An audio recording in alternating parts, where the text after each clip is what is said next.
Pastor Lem, Pastor Lim. after nito ay yung recorded namin ni Pastor Romel kahapon. Rolling na po. Okay, ready na po. Ngiti sa camera. Sa camera. Apo. Gitna. Hindi, sa kanya-kanya muna po kami. Okay, rolling. In 3, 2, 1, action! Isa pa pagpalang oras ng pagbati ang aking pinapaabot sa lahat ng aming mga suking taga-subaybay na sumusubaybay sa ating programang Sure Ka Ba Dyan? Kumusta kayo mga minamahal? Nawa kayo ay madatnan ng ating programa na nasa mabuting kalagayan. Merong malusog na pangangatawan at higit sa lahat, merong magandang relasyon sa ating mahal na Panginoon. Ito ang inyong lingkod kay Kristo, Pastor Jomel Arsenal na bumabati sa inyo. At of course, hindi po ako nag-iisa sapagkat dito sa ating segment ng Sure Ka Ba Dyan? Kasama natin ang ating kapartner, ang ating minamahal na Communication Director, Pastor Michael Dalida. Pastor, bati kayo. Okay, magandang umaga po sa ating lahat, sa ating mga taga-subaybay at sa inyo din, Pastor Jomel. Good morning. At ganun din po, amin pong muli kayong malugod na tinatanggap sa atin pong pagtalakay dito po sa atin pong serye. May kinalaman po sa iba't ibang mga talata sa Biblia na medyo nahirapang unawain ng iba, no, Pastor, na dapat meron tayong katiyakan, kasiguruhan ang ating programang Sure Ka Ba Dyan? Ayan. Thank you, Pastor Mike. And of course, sa lahat ng ating mga kapatid at mga kaibigang nanonood sa mga oras na ito, maaari ba ninyong i-share ang ating live para marami po ang makinabang at maging pagpapala din sa kanilang ating paglilingkod. Unang-una, share nyo sa inyong mga timeline. Ganon din, share nyo sa inyong mga friends at sa ating mga lokal na iglesia. At nang sila din ay matuto at malaman sapagat ang ating pinag-aaralan ay iba't ibang paksa, Pastor Mike. Abo. At of course, yung mga controversial texts at mga verses na sa ilan ay namamali, kaya ating itatama na sure talaga. Kaya ang ating programa ay Sure Ka Ba Dyan? Ano?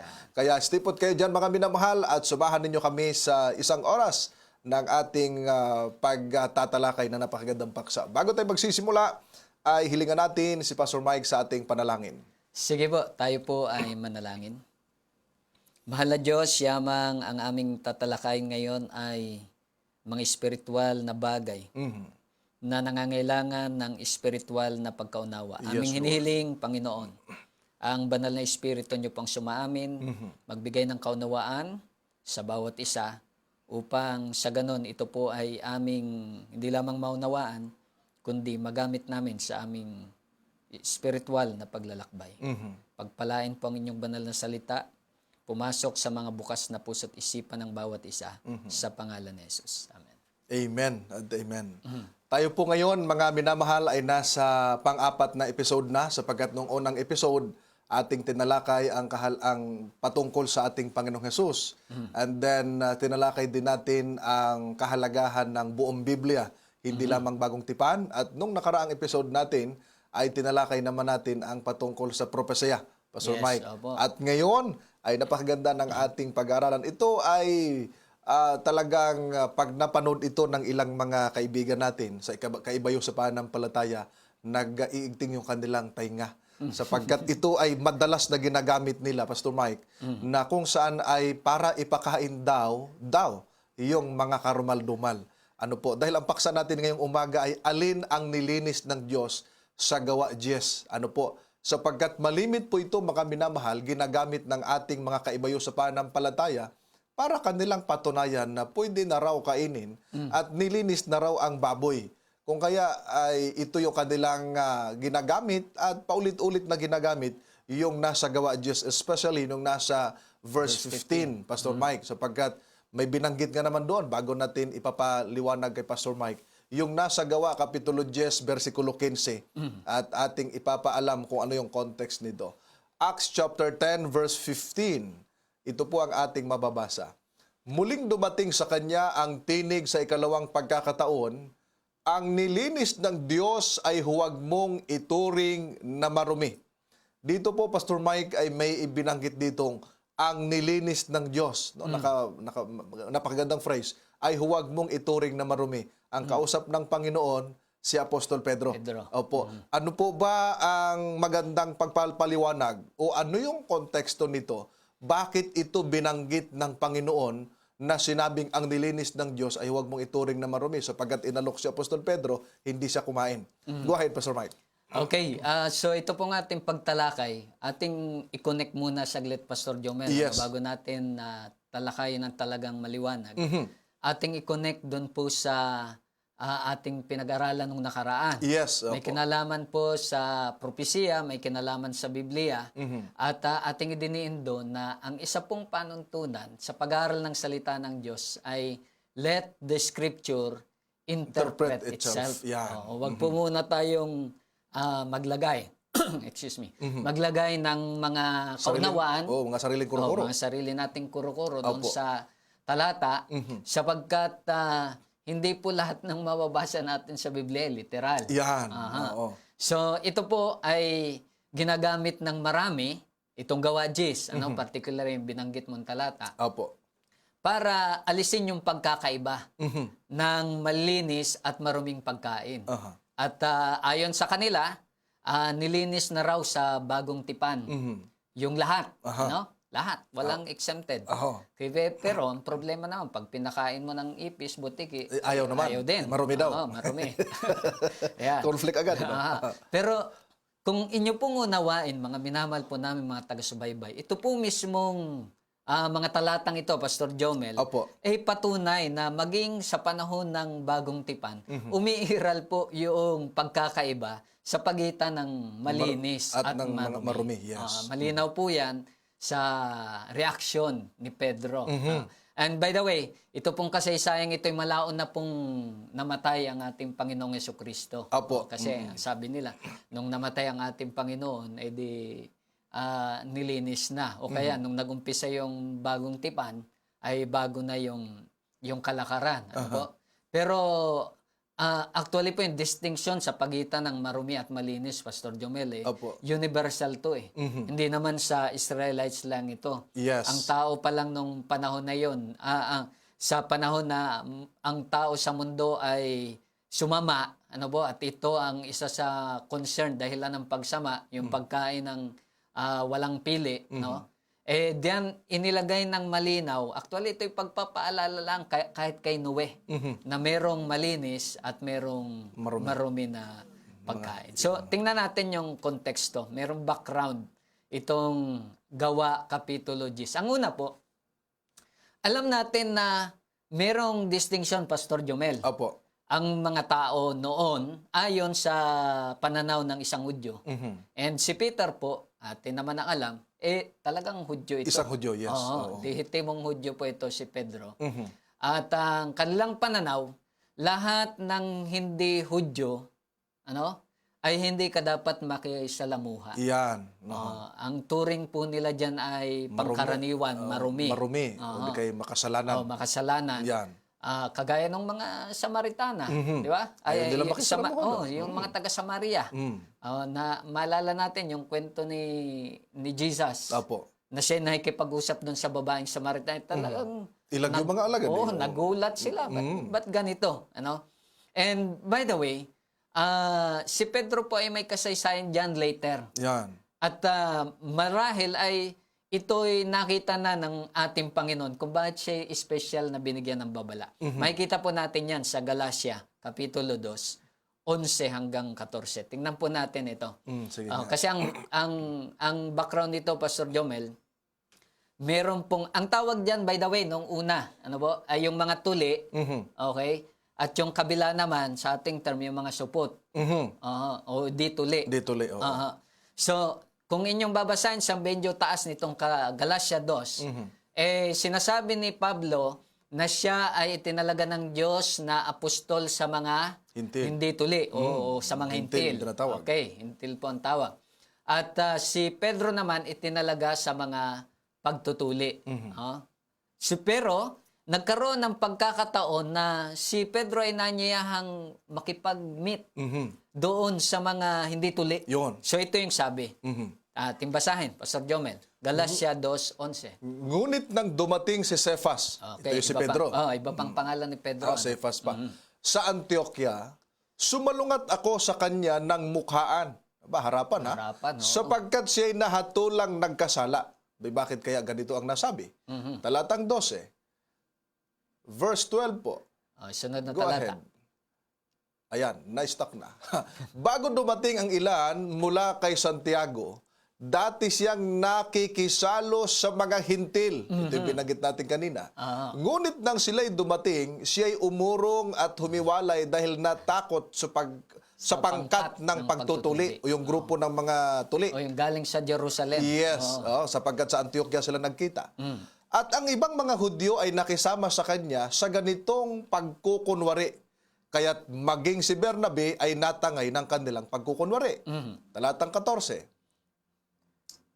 Ngunit nang makita ko na hindi sila lumalakad ng matuwid sa katotohanan ng Ebanghelyo, sinabi ko kay Cephas sa harapan nilang lahat, kung ikaw na Hudyo ay namumuhay gaya ng mga hintil at di gaya ng mga Hudyo, bakit mo pinipilit ang mga hintil na mamuhay gaya ng mga Hudyo? Ayun. Ayun. So makikita natin dito, Pastor Jomel, na si Pedro, okay, nung pumunta, dumalaw doon sa Antioquia. And by the way, dito po sa Antioquia, maraming mga hintil. No, sa bandang norte yan. Opo. Okay? Norte ng Judea. So, nandoon na-meet nila yung mga hintil. May mga sugong, sila yung nakikisama. Yan. Kasi yun ang ipinaunawa na sa kanya ng Diyos dito sa Gawa 10. Nauna na. Yan, opo. Oo. Sige. At nung sila ay nandun na, may mga dumating galing po sa Jerusalem. Ay sila'y kumawang. Yan, medyo dumistansya. Medyo dumistansya.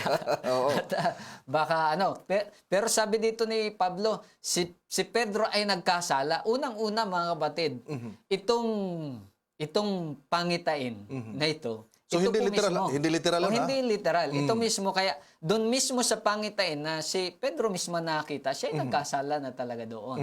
Oo.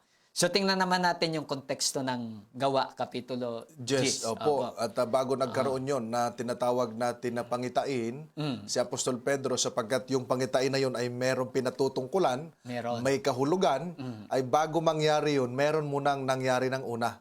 Yeah. Meron kasi pangalan, Pastor, ang natao, ang isang sundalo, kapitan sa mga sundalo, ng Italia, ang pangalan Cornelio. Cornelio. Opo, itong si Cornelio, Pastor, ay hindi Hudyo. Yan. Isang hintil. Hintil siya. Opo. Romano malamang. Oo, at ang sabi doon ay Italiano. Opo. Ngayon ay ang kanyang pagkatao ay kakaiba. Sapagkat ang sabi doon, siya ay mapanalanginin. Siya ay matulungin sapagkat nagbibigay ng limos. Oo. Ang kagandahan nito, kinalugdan ng Panginoon, Pastor, yung kanyang gawaing ito. Natutuwa pala ang Panginoon kapag isang tao ay prayerful at generous. Sapagkat nagbibigay ng limos. Ay meron din siyang pangitain. Na kinausap siya, hindi siya pangitain, kundi kinausap siya sa pangitan ng panaginip ng isang anghel. Na kung saan ay ipinag-utos sa kanya na ipasundo si Cephas. Ngayon ay Pedro na. Apo, Pastor. Ngayon, nung ipinag-utos, may inutusan siya na papuntahin upang mapaabutan ng pangangaral ng Ebanghelyo. Ang problema, yung pinautusan doon na si Pedro ay Hudyo. Ang papupuntahan, hintil. Opo, nung mag-utos si Cornelio, Pastor, meron siyang 3 inutusan. Isang sundalo at 2 alipin. Okay. Samantalang sila naglalakbay doon, si Pedro, Pastor, ay nasa bahay na kanyang tinutuluyan. Siya'y umakyat sa bubong para manalangin. Yan. Opo. Habang siya nanalangin, biglang nagutom. Dahil doon sa baba, nagluluto pa sila nung tanghaling tapat. Nung magutom, nawala ng malay. Nung mawalan siya ng malay, ang nangyari ay nagkaroon ng pangitain. Yan. Ayan. At ano yung pangitain, Pastor, na ipinahayag sa kanya ng Diyos? Yan. Actually, doon sa sitwasyon niya, tamang-tama, Pastor. Kasi gutom siya eh. Yes, opo. Kaya kung iyong titingnan parang sakto na literal talaga ito, no? Oo nga. So ito po yung kanyang nakita, ano po? So makikita po natin dito na nagsugo na nga si Cornelio, yes, ano opo. po? At bandang mga mag-alas 12, okay? sila'y malapit na. Mag-aalas 12. Opo. By the way, sa orasan ng Biblia, Pastor Jomel, ito'y konting tips lang. Opo. Pag sinabi halimbawa, dito po sa ating pinag-aaralan, ika-6, ang ibig sabihin nito, yung tapat sa kabila ng relo.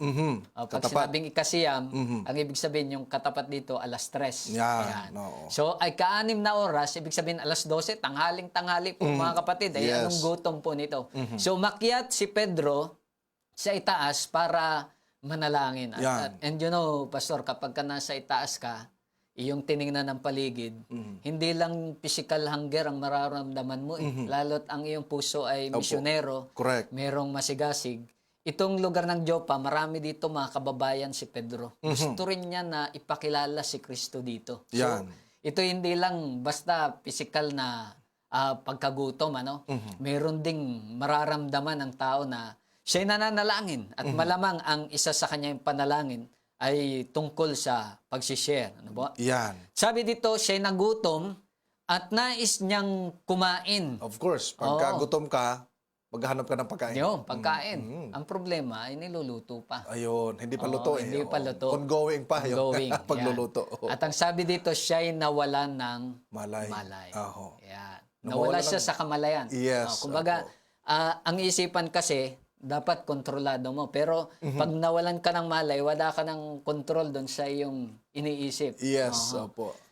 So, ang pagkatapos nito ay biglang bumukas ang langit, Ayun. Pastor Jomel. Aha. At pagkatapos ay bumaba ang isang bagay. Hindi pa niya identify. Pero habang ito ay lumalapit, sabi, ito Parang kumot. parang kumot eh. Malapad Tulad ng na isang kumot. Sabi dito. Yan po sa talatang 11. At ito'y binababa sa lupa na may hawak na 4. Yeah. Hindi natin alam kung sino yung nakahawak doon. So, ibinababa po at nung lumalapit sa kanya, sabi doon ay naroon ang lahat ng uri ng mga hayop na may 4 na paa at mga gumagapang sa lupa at mga ibon sa impapawid. Ayan. So, yan po ay nasa 10:12 ng gawa, no, para masundan ng ating mga taga-subaybay. So, doon Pastor, na binanggit ninyo, nagkaroon ng pangitain si Apostol Pedro. Isa-himay-himayin natin pagkatapos ay bumaba yung isang malapad na bagay. Malapad na Na ang bagay. sabi sa gawa 10:11 ay tulad ng isang kumot. Yes. Lagay mo nga sa screen dyan na Ashley. At ang sabi roon na binanggit po ninyo ay merong mga iba't ibang nilalaman. Sapagkat nakalagay doon eh. Malapad na kumot na ibinaba sa lupa na nakabitin sa 4 na sulok. Na talagang parang screen siya, Pastor, kung imagine natin, ay malapad doon, nakapababa. Pagdating sa verse 12, ang sabi doon sa binanggit ninyo, doon sa kumot, naroon ang lahat ng uri ng mga hayop na may 4 na paa Yan. at mga gumagapang sa lupa at ang mga ibon sa himpapawid. Ayun. So dito, Pastor, ay ipinakita sa kanya iba't ibang klaseng hayop. Ibig sabihin, May naroon din ibon yung... pa. Oo, may ibon. May mga gumagapang. May mga marurumi. At pagkatapos, may tinig na dumating. Ito yung tinig. Sa verse 13, ang sabi doon sa versikulo 13, dumating sa kanyang isang tinig, tumindig ka, Pedro, magkatay ka at kumain. Ba may nag-alok, Pastor? May nag-alok. Oo. Nung... Sabi, kain na. Oo, sabi... Lunchtime. Tayo na dyan. No, sabi ay, kailang pinakakatay mo na eh. Yan. Magkatay ka at kumain. Aba, magtatrabaho pa. Magtatrabaho. Ngayon, dito sa panahon na inalok si Apostol Pedro, ano ang sagot ni Apostol Pedro, Pastor? Yan, tingnan natin. Doon sa sumunod na talata, sa talatang 14, Opo. sabi ni Pedro dyan, hindi pwede, Panginoon. Oo. Bakit daw? Sabi niya, sapagkat kailanmay hindi ako kumain ng anumang bagay na marumi at karumalduman. Aba, dito pa lang ay makita na natin si Apostol Pedro sa kanyang buhay. Tanang buhay. Yes, never siyang nakakain ng anumang bagay na marumi at karumal-dumal. Opo. So, ibig sabihin, may isa pa tayong tatalakayin, yung kay Marcos, yung si Kristo mismo nagsabi na nanilinis na raw. Hindi yata alam ni Pedro. Hindi. Kasi hanggang ngayon, hindi pa siya kumakain. Oo, tsaka kaharap siya noon eh. Kaharap at isa siya nakausap at nagtanong noon. Dito sabi niya, aba, hindi pwede Lord, sapagkat never in my life I have eaten yung mga marumi at karumal-dumal. Opo. So dalawa, yung isa dyan, pag sinabing marumi, yun yung nakalagay sa Greek na koinon, na ang ibig sabihin ay mga dating malinis na rumihan. At yun naman karumaldumal ay talagang akatarton sa Greek na ang ibig sabihin ay talagang marumi. Likas. Oo, likas na marumi. Opo. Oo. Pero nung siya nangatwiran sa Diyos, anong sinabi ng Panginoon? Ayan, tingnan natin. Opo. Parang walang hindi naman pinagalitan. Ang hindi. tigas ng ulo mo. Oh, walang ganon. Oo. Wala namang ganon na Yes. Kundi, naulit lang. Ano ang sinabi? Opo. Sabi diyan sa talatang 15, okay? Ay ganito, yan na nga yung ating sinasabi. Correct. Muling dumating sa kanya ang tinig sa ikalawang pagkakataon. Opo. At ang sabi na dito, ang nilinis ng Diyos, huwag mong ituring na marumi. Ayun. Ayan. So, dito merong sinabi ang tinig, Pastor, nakausap ni Apostol Pedro, na ang nilinis ng Diyos, huwag ituring na marumi. Yung mga nagbabasa, Aha. ay akala nila, baboy na ito. Aha. Oo, kaya taklop kagad, sarado kagad ang Biblia. Ay, malinis na baboy, pwede nang kainin. Kasi wala na, doon na lang eh. Hanggang doon. Hanggang doon lang. Ang tanong, ilang beses ito inalok kay Apostol Pedro? Pagdating sa 16, ba 3 beses? 3 beses na. Inulit. At inakyat sa langit. Aha. Opo, ang tanong, Pastor, nung bang after na sinabi ng Panginoon ang nilinis ng Diyos, huwag ituring na marumi, naintindihan ba agad ni Pedro o iniisip niya na mayroong kahulugan ito? Ayan. So makikita natin, unang-una, Pastor Jomel, nais Opo. nating idiin, mayroon ng ginagamit din yung ibang mga nagbabasa ng Biblia na nilinis na ito ni Jesus nung una pa sa aklat ng Marcos at pati sa sa Mateo. Mateo. Parang hindi naintindihan ni Pedro. Oo. But ngayon pa lang, siya'y nangangatwiran pa rin. Oo, tumutuloy. Oo. Opo. So, ibig sabihin ay malamang may iba ding ibig sabihin yon. Kaya ating magandang talakayin din yun. Sa sunod, yes. Pero Oo. dito muna tayo. Pastor. So, nung ito po ay nangyari, 3 beses parang idinidiin. Makikita natin, hindi naman nagkatay si Pedro. Hindi, Ay, oo. sa bagay, inakyat na kasi sa langit. Oo. Sapagkat ito po ay vision. Vision. Makikita Kasi kung natin. tatayo siya at magkakatay, wala rin man siya magagawa. Vision lang naman. Vision. Opo, opo. Kasi tingnan natin, Pastor, dito sa talatang 10, Kapitulo 10, talatang 10, sabi dito, siya'y nagutom, okay, nagnais kumain, subalit samantalang inihanda nila ito, nawalan siya ng malay. Yan. Oo. Yan po ay senyales ng vision. Vision. Oo. Tapos Kasi yung wala nang bigla malay. kang makikita. Ganyan karaniwan yung mga propeta, nawawala sa sarili. Opo. At sa verse 17, kung ating tatalunin, ano po? Ano kaya ang iniisip ni Pedro doon? Sige tingnan nga. natin. Samantalang, sige, ayan, pakibasa. 17. Samantalang naguguluhan si Pedro. Ba naguguluhan ha? Yung ilan hanggang 15 lang pinutol na. Maliwanag na kagad. Kay Pedro, naguguluhan pa. Kung ano ang kahulugan, may kahulugan. May kahulugan. Nang Pangitain. pangitain kanyang nakita, biglang dumating ang mga taong sinugo ni Cornelio. Nang maipagtanong ang bahay ni Simon, tumayo sila sa harapan ng pintuan. So si Apostol Pedro, Pastor, naguluhan. Naguluhan siya. Kaya iniisip niya kung ano ang kahulugan ng pangitain kanyang nakita. Aba, nung dumating itong mga tauhan ni Cornelio nagpasundo sa kanya, ano ang sinabi ng Espiritu sa kanya? Ayan, tingnan natin sa susunod na talata, 18.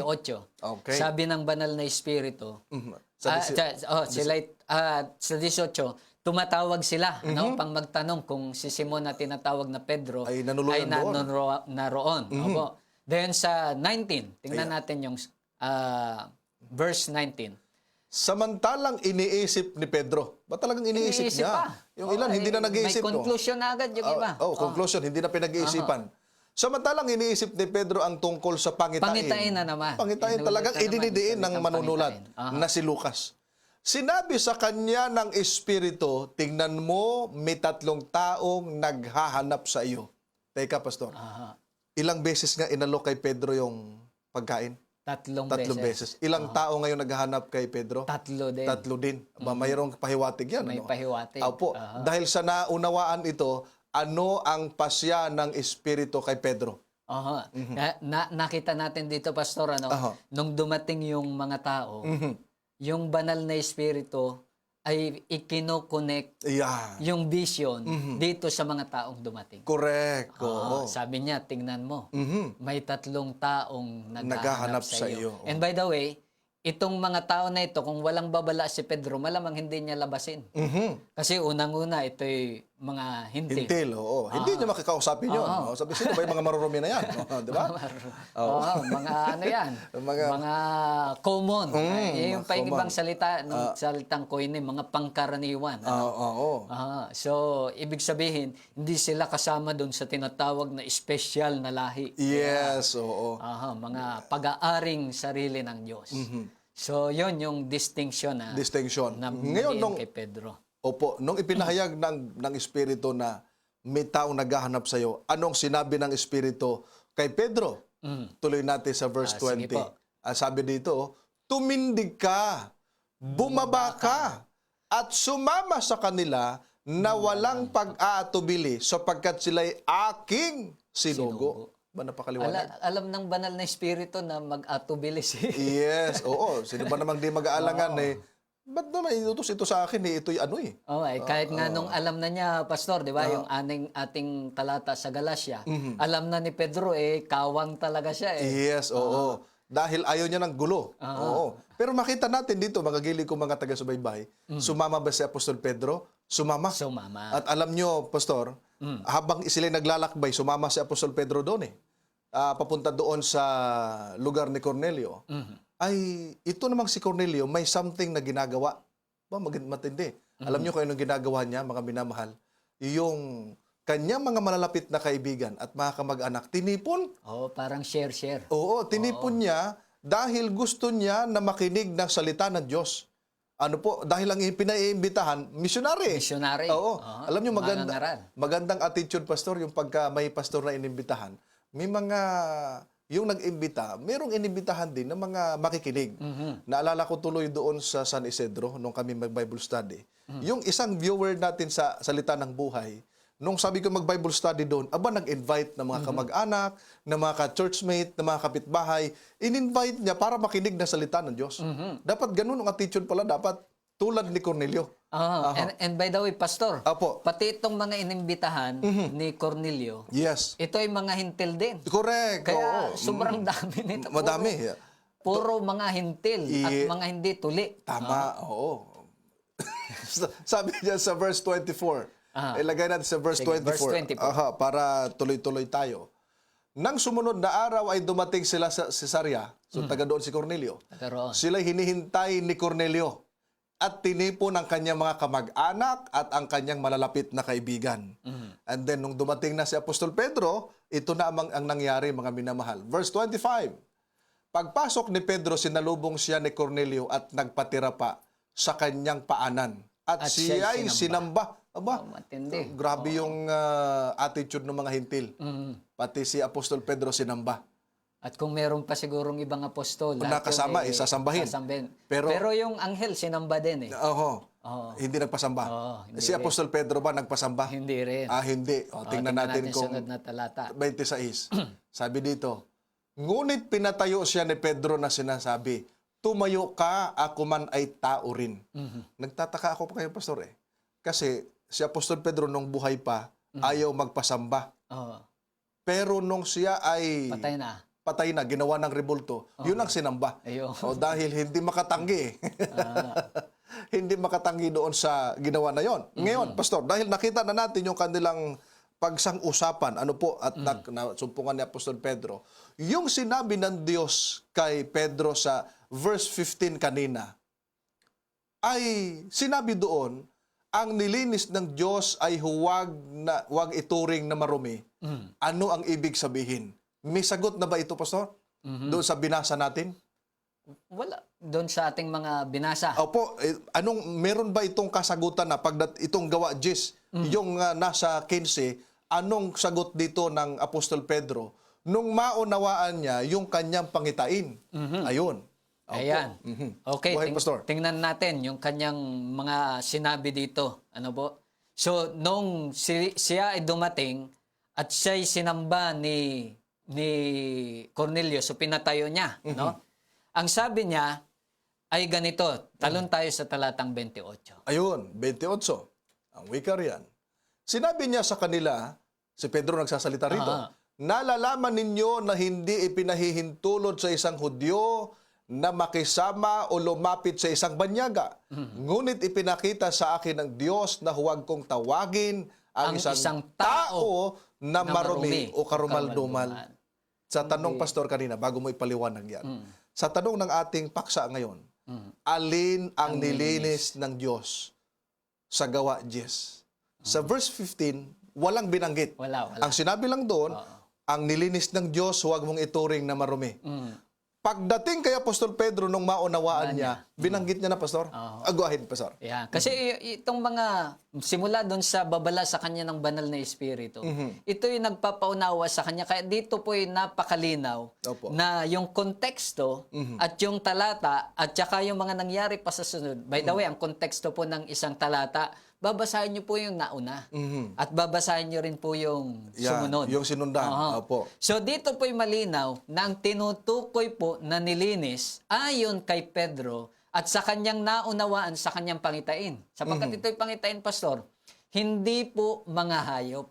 Yan. Kundi ang sabi niya dito, malinaw na huwag tatawagin ang isang tao Yan. na marumi at karumaldumal. Ayun. So doon pala sa konklusyon, mga gilig ko, mga taga-subaybay, ipinaalala ni Apostol Pedro na yung pangitain, Pastor, na kanyang nakita, hindi pumapatungkol sa maruming Doon sa hayop. literal na Yes. bumaba. Oo. Sapagkat ang pinapatungkulan nito, kaya nung sa Apostol Pedro ay nung inakyat na pabalik yung pangitain, Isip sabi, pa rin ng nag-iisip isip, pa eh. oo. Ano kayang, kasi naguguluhan siya eh. Pero nung maunawaan niya, tinanggap niya yung utos ng Panginoon, aba ay meron siyang konklusyon. Kasagutan na ang sabi niya, yung sinabi ng Diyos, huwag mong ituring na marumi ang nilinis ng Diyos. Yung pala, pagdating sa verse 28, nilagyan niya na, Pastor, huwag kong tawagin, sapagkat siyang nagsalita nito, ang isang tao na marumi o karumal-dumal. Yes. Napakaganda. Opo, ay dahil dito, Pastor, nakita natin, sapagkat marami silang mga palusot dito, sasabihin nila ay dalawa ang kahulugan. Yung isa'y tao, Literal. yung isa'y hayop. Oo, aba matindi ha, dinagyan pa ng dalawa. Ngayon, kung totoong nilinis, Pastor, yung mga marumi, alin po ba yung nilinis? Yung galing sa langit na ibinaba o yung nandito sa lupa na hanggang ngayon ay narito pa? Sige, Pastor. Yung galing sa langit lang yon. Kung Yan. totoo yun. Yung mga nandito, marumi pa. Yan. So, ang ganda ng punto mo doon, Pastor, ha? Na binanggit mo, kung totoong nilinis nga yung mga maruming hayop, yung nilinis, yung binaba sa langit, na inakyat din. Pero yung mga maruming narito, hindi kasama. Oo. Kung literal ang susundan natin. Literal lang eh. Pangalawang pagdidiin natin, Pastor, dahil ang oras natin bumibilis. Lahat ba, kung halimbawa sasabihin nila, uy, lahat ng mga marumi nilinis na. Ang tanong, lahat ba ng mga marumi doon, Ay, nandoon sa nandoon kulong. talaga, pati yung mga isda o yung mga shells? Yan, walang sinabi doon. Kasi yung kumot, pag nilagyan mo ng tubig, Aha. Tutulo. tutulo lang. Oo. So, hindi buhay yung mga ano. So, hindi kasama doon yung mga shells. Makikita po natin doon sa talata, ang sinabi lang, mga hayop, mga gumagapang at mga ibon. Pero yung mga isda na marumi, hindi rin po kasama doon. So, Maganda nga balikan natin, Pastor, yung talata bago mo diinan ng diinan yan. Sa Jes 12, 12 yata yun, ano? Ang sabi riyan, naroroon ang lahat ng uri ng mga hayop na may 4 na paa. Aba, wala namang isda 4 na paa, no? At mga gumagapang sa lupa, wala rin namang isdang gumagapang sa lupa, no? Kundi nasa tubig. At mga ibon sa himpapawid. Wala pala rito, Pastor, yung lumalangoy sa tubig. Wala. wala. So, go ahead, kung Pastor. literal natin, yan lang ang nilinis. Yan. Ay, Hindi kasama. Hindi kasama. Ngayon, pag kumain ng mga laman tubig, talaga. Ang lakas eh. Lakas, Oo. So, Mukbang pa nga yung iba. gumakaway-kaway pa. Oo. So, mga kapatid, ito ay hindi pwedeng literal. Yan. At si Pedro mismo ang nagdiin yan, Pastor, na ito'y isang pangitain. Ayun. Aha. At kung ating nang susundan yung kanyang sinabi doon sa 29, ating Opo. tingnan po yan. Sa verse 29. 29. Kaya't nang ipasundo ako, sumama ako ng walang pagtutol. Ngayon itinanong ko kung bakit mo ako ipinasundo. Ayun. Kagaya ng sinabi natin, Pastor, kung siguro hindi siya nababala ng banal na espiritu, Ay, sa itsura pa lang, alam niyang ito yung mga... Oo, mga hintil. Oo, pati sa accent. Ano? Opo. Tsaka masyado sila, Pastor, may parang mga racist ang dating nila Apostol Pedro sapagkat nagtatangi sila ng Nagtatangi. tao. Oo, pero ang Diyos may itinatangi ba ang Diyos sa tao? Tuloy natin sa 34. 34. Ayan. 34. Ito ang ating mababasa. Nagsimulang magsalita si Pedro at kanyang sinabi, tunay ngang nauunawaan ko. O yun, naunawaan na, Pastor. Oo, kasi kayo na naguguluhan, kanina, Pastor, Oo, malabo pa. Naunawaan ko na walang kinikilingan ang Diyos. Aba, napakaganda. So, hindi ito yung hayop na kumikiling siya doon sa marumi. Hindi. yun. Oo. Oo, tao ang ating pinag-usapan dito. Correct. Opo. So, hindi pala po pwede, Pastor, na yung pagpapakahulugan, ayun din yung literal. Magkaiba. Ano po, kung kaya pangitain, may kahulugan. Aha. At si Apostol Pedro nakakita ng pangitaing patungkol sa mga hayop na marurumi, ang pakahulugan pala nun, yung mga taong makasalanan, na huwag ituring na marumi at karumal-dumal. Sapagkat ang sabi ni Apostol Pedro, naunawaan na niya na ang Diyos pala walang kinikilingan. Yes. And by the way, maging kay Apostol Pablo, Pastor, Opo. ang issue sa pagitan ng tuli at di tuli ay laging ipinapasok. Yan. O maging sa kautusan, konteksto ng kautusan o kung ano po. Correct. So lagi yan. Marami sa mga sulat ni Pablo, ang konteksto ay iyan. Yan. O, tungkol sa hintil at sa Hudyo. Correct. O, sa mga tuli at sa mga hindi tuli. Oho. Pero malinaw na sa Panginoon, wala pong ganyang division. Ayun.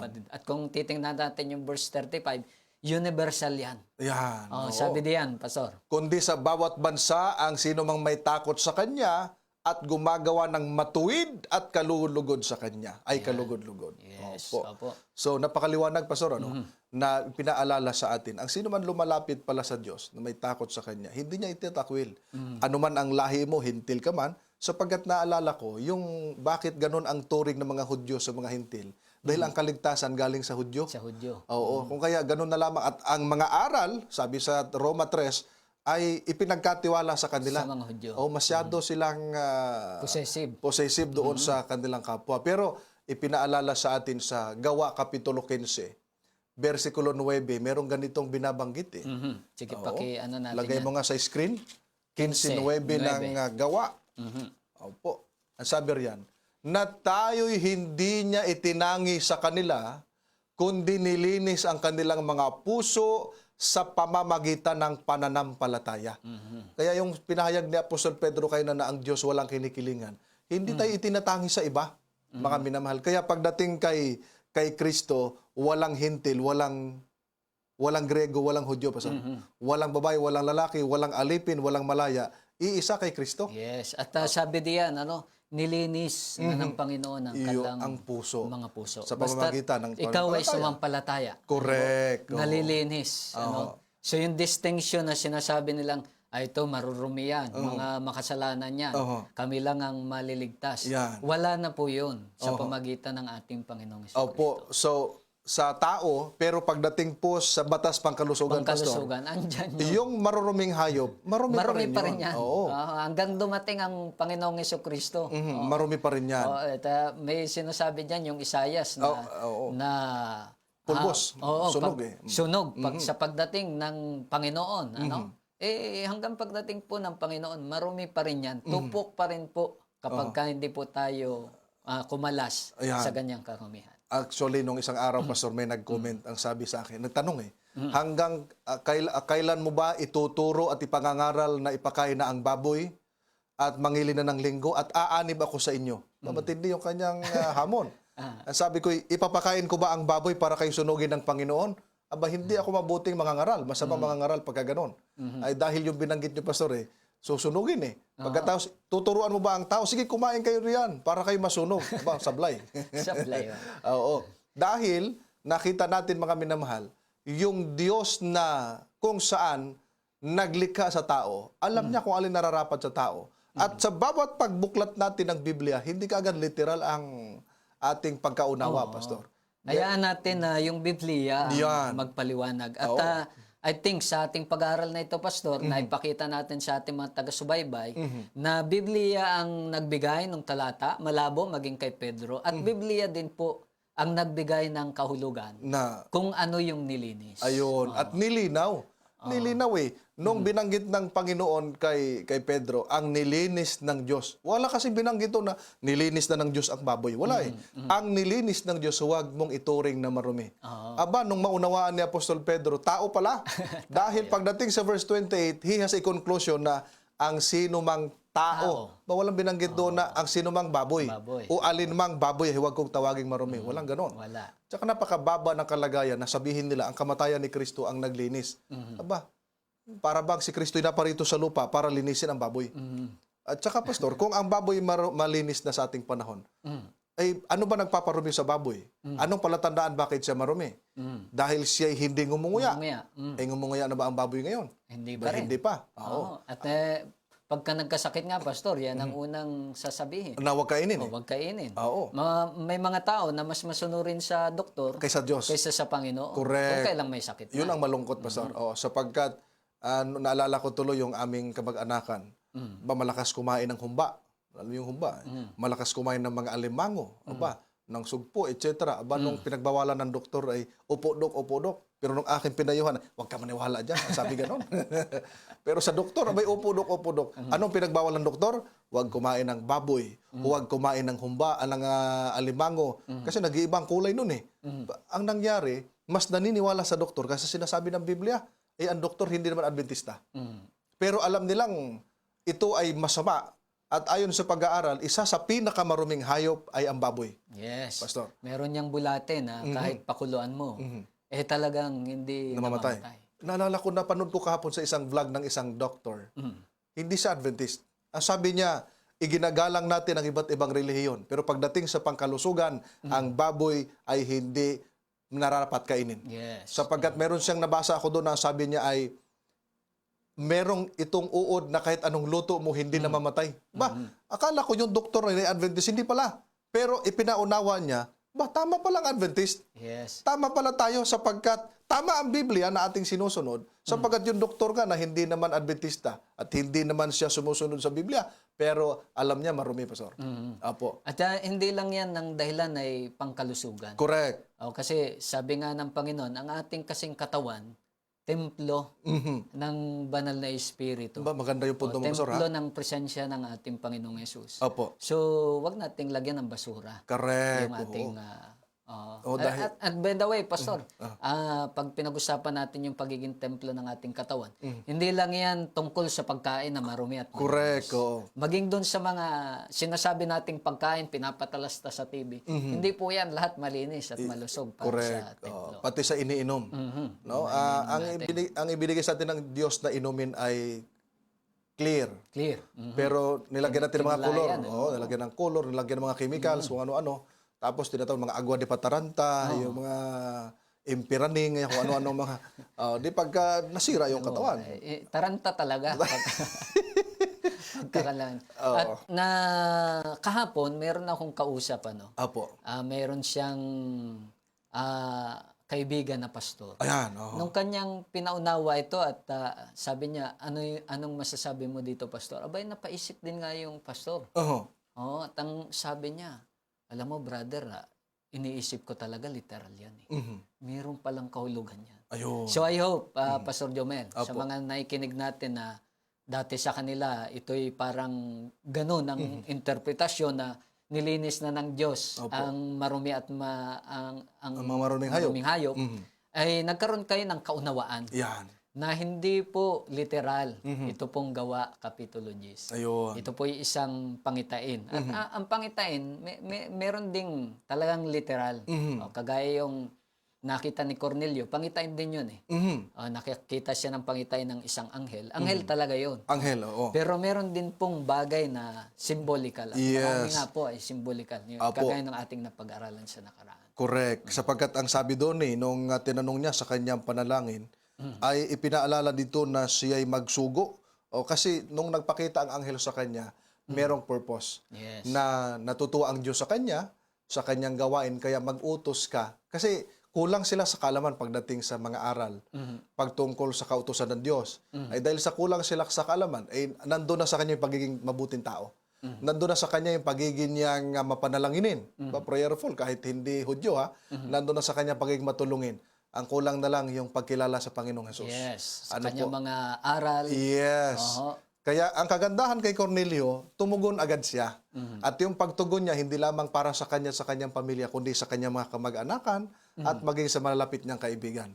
Dapat ganun yung attitude, Pastor, na makita at matutunan natin. Wherever na mayroon tayong mga pagtitipon at mayroon kayong inimbitahan ng pastor ng mga ngaral, mag-invite kayo ng mga makikinig. Una, ang inyong kasambayan, kasama sa bahay, pamilya, mga kapitbahay, kamag-anakan, mga kamaritisan ninyo, no? Kasama na. Oo, sabi nga nung isang principal na nung hindi pa siya nag-retire doon sa Taysan, si Sir Rowley, nung ako'y nandoon pa, siya principal pa, sabi niya, Pastor, punta ka doon sa school ko, mag-Bible study tayo. Bible students ko yung mga teachers niya. At dahil alas 3 ng hapon ang labas ng mga bata, ay alas 2 pa lang pinapapunta na ako. At yung mga magulang, ang sabi ay, kayo anong ginagawa nyo riyan? Sabi ni Sir Rowley. Sabi, Sir, nagmamaritisan lang ho. Ang sabi niya, ay pwede ka ho tayo magmaritisan about God. Ay pwede, Sir. Abi pinatawag ako, ay di pwede pala magmaritisan about God. So, nag-Bible study, mga minamahal. Ibig sabihin, nandoon yung magandang pagkakataon na maunawaan. Si Cornelio, hindi niya pinalagpas ang pagkakataon. Nung nalaman niya paparating si Apostol Pedro, nag-invite sa mga minamahal. Hindi tungkol sa maruming hayop, kundi tungkol sa mga tao makasalanan na ang Diyos walang kinikilingan, walang pinipili. Nililinis ang puso sa pamamagitan ng pananampalataya. Kaya nung maunawaan ni Apostol Pedro, ang sabi niya ay ipinaunawa sa akin ng Diyos na huwag kong tawaging marumi ang sino mang tao. Aba, sino mang tao ha? So maliwanag yun mga gili ko, mga taga-subaybay. Kaya pag may gumamit sa inyo ng ganong talata sa Kapitulo 10, aba, maliwanag na sa inyo. Opo. Ito, Pastor, ang sure na paliwanag. Correct. Ayon na rin po sa Biblia. Ayan. Makasisiguro tayo at makasure tayo dahil ang nagpapaliwanag, Biblia, atin lamang idinadala sa kanila, Pastor. Opo. Ang isang pinakamahalaga dito, bago tayo magsara, Opo. Pastor, yung sinabi na ang Panginoon po ay walang itinatangi. Yun. Ano man yung kalagayan natin ngayon, Anong lahi natin? oo, nandun man tayo sa kalagayang makasalanan, Pastor. Nandun tayo sa droga, nandun tayo sa Pagiging lasenggo. pagiging lasenggo, ano po, pagnanakaw, mamatay tao, nasa bilangguan man tayo, mahal po tayo ng Diyos. Amen. At nais ng Diyos na tayo po'y makakilala sa Kanya, nais niyang isugo sa atin ang mga ganitong mensahe upang sa ganon ating makilala ang Panginoon. At ang sabi do'y, ang mundo o ang mga tao ay dumating sa pagsisisi at hindi po mahapahamak. Sabi nga ng sikat na talata, For God so loved the world, He gave His only begotten Son. Whosoever, whosoever believes in Him will not perish, but have everlasting life. Ayan. So pag sinabing whosoever, referring to human being. Yes, Not the unclean, not the unclean walang animals. marumi, walang malinis, tao. Sa tao. Ayan. Opo. Okay, so mga minamahal namin ng mga soking taga-subaybay, I hope na nakinabang kayo sa ating maiksing pag-aaral. Wala na tayong oras. At sa ating pagtatapos, tayo po ay manalangin. Let us pray. Amang banal, Diyos na makapangyarihan sa lahat. Salamat ng marami, Panginoon, sa pagkakataon na kami nakapag-aral ng inyong mga salita, na ipahayag ang mga katotohanan para makasure ang aming mga kaibigan na tama ang pakahulugan ng inyong mga salita at nang hindi maligaw sila, kundi bagkos makasumpong na mga katotohanan mula sa banal na kasulatan. Amin dalangin na patuloy na maging pagpapala sa kanila at kapakinabangan ng mga pag-aaral namin sa programang ito. Hinihiling namin sa pangalan ng aming Panginoong Hesus. Amen at amen. Mga giling namin mga taga-subaybay, kami pinagpapasalamat sa inyong pagsubaybay sa ating programa. Na sure ka ba dyan? Ano po? At I hope na nakinabang kayo sa ating paglilingkod. Sa pangalan ng ating programa, of course, kasama natin ang ating mga teknisyan at ang aking kapartner, Pastor Michael Dalida. Salamat po. Ito po ang inyong lingkod kay Kristo, Pastor Jomel Arsenala, nagsasabi sa inyo, pagdating sa mga aral at doktrina, dapat sure ka.